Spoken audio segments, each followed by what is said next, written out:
My name is Arlene Spenceley, and I am Joe Spagna's granddaughter.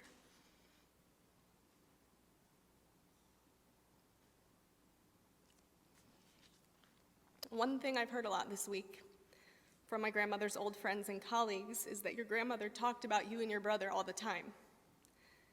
But my guess is we have all talked about her just as much. And she did give us a lot to talk about. How as a kid, when she was living in Italy, she could hear the bombs in the distance during the war. Or about how the priest came when she was so sick with typhus that they thought she wouldn't make it.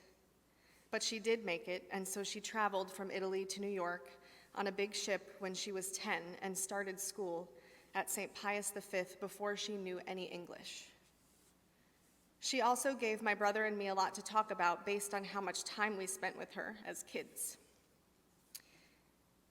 I'm sure many of us remember how she wore those sweatbands and terry cloth rompers, and how she was, in her words, always sweating bullets. She could make anything fun, literally anything.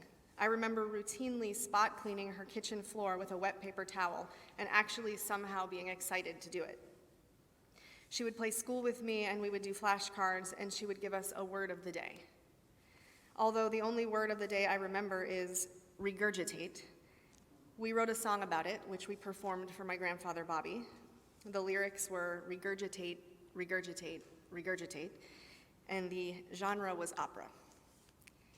She would help us pick oranges in my grandparents' backyard and have orange parties. We'd also have popcorn parties and dance parties. Nana liked to party. She was always singing, laughing, or teaching us something, or she was cooking. I remember a lot of braciole and lasagna and meatballs and green beans and tomato sauce and escarole soup. And that was for lunch. But my brother and I also have fond memories of what she'd carry from the yellow fridge to the kitchen table at the end of the day. That Tupperware of cold cuts for the sandwiches we'd always have for dinner, which wasn't our only tradition. She and Bobby spent the night at our house on Christmas Eve every year for many years. They also spent time at our house whenever my parents had to travel. One weekend, my parents were away and Bobby and Nana came to stay with us. At the time, we had 2 dogs, Willie and Rocky. One day during my grandparents' stay, my grandmother went into my parents' room to change and shut the door behind her.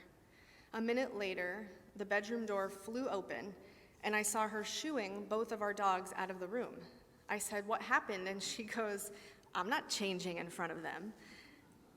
Other traditions included family trips and going to the annual Liato fashion show brunch, where she once tried to set me up with the guest speaker, the mayor of Safety Harbor at the time, when she found out he was single.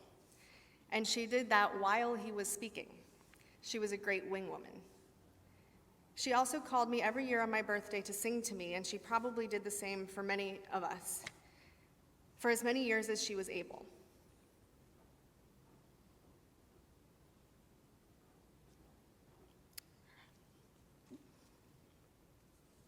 Dementia changed some things, but it didn't change everything. At restaurants, she would talk to all the people at every table she would pass between our table and the bathroom. And as you can imagine, the people loved her. One night years ago, I took her and Bobby to see my brother's band play, and while that band's vocalist sang and danced on stage, Nana sang too. A different song, though. Those lyrics were, "Shake it, baby, shake it. If you got it, shake it." And then she paused thoughtfully and said to herself, "I could be a songwriter." Music was always a big part of her life. She loved to sing, which I hear she often did early in the morning when my mom was a kid. She also loved to dance, and she never really stopped, even in her last days. When we played music, she would tap her feet. And of course, her last days and these days that have followed have been very hard, but they have also been filled with gratitude. I believe the grief we experience is worth the gifts that precede it. And Nana was a gift. She was a gift to her family and to her friends, to her colleagues, to the kids she worked with, and to even strangers. And she was a gift I think we should thank God for every day.